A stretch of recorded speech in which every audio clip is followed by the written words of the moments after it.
شرح النووي سوقات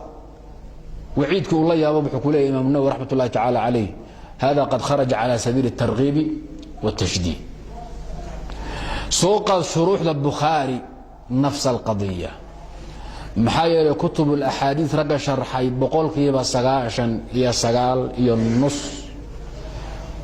وأشاعري ما تريدي إن تفسير سلفي هذه الشو متأخرة أما شرح حديث متأخر وسلفي وسني على جميع الأصول وشبه النادر كالكبريت الأحمر. صدرت الباشا مقبل وحيري مركو أصابح شرح النسائي وذات كان أولى إثيوبيان كذخيرة العقبة في شرح المجتبى وحيري وشرح وحيد كأه أنه هيبور كتب الستة شروح السني السلفي اللهم وذات هبل وذات مبارك فوري أيوه عديم الأبادي صاحب عون المعبود أيوه راعي لكن حوري وحكوجي أيوه بدع بيلي ورنت بدع ملاحظات بيلي هل كات شرح بان هاي النابر ساس اللانقاب وتين هورتا سيدي دبا ونمن هذا اللانقاب اياتي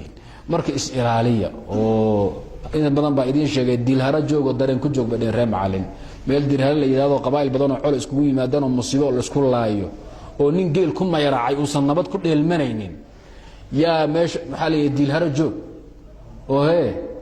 dareen ku joog dareen meel koonfur ku taalna idna waxa la kadliya kun yaasiin kadle iyo kun yaasin ama kadla kumbar wada urdahay mar ama adoo kun yaasin soo akhrista mar niman suxaro waaweyn baa fadhiyo ay ku dhigahayaan marka hawlo badan baa jira waa lama galay way kutubta tafsiirka iyo kutub al-ahadith markaad marayso masalatu al-iimaan adoo iska soo xaqiijinin iyo masalatu al-kufr wal-iimaan sida loogu kala tagay ha isku mutaalacaynin hadii kale bidcayn taallaqdo ayadan bad walic daaci hica bad ku maanta hica waxa daacaysana waa maxay waa bidع ummadana waa aafeen aad isu ilaaliya طيب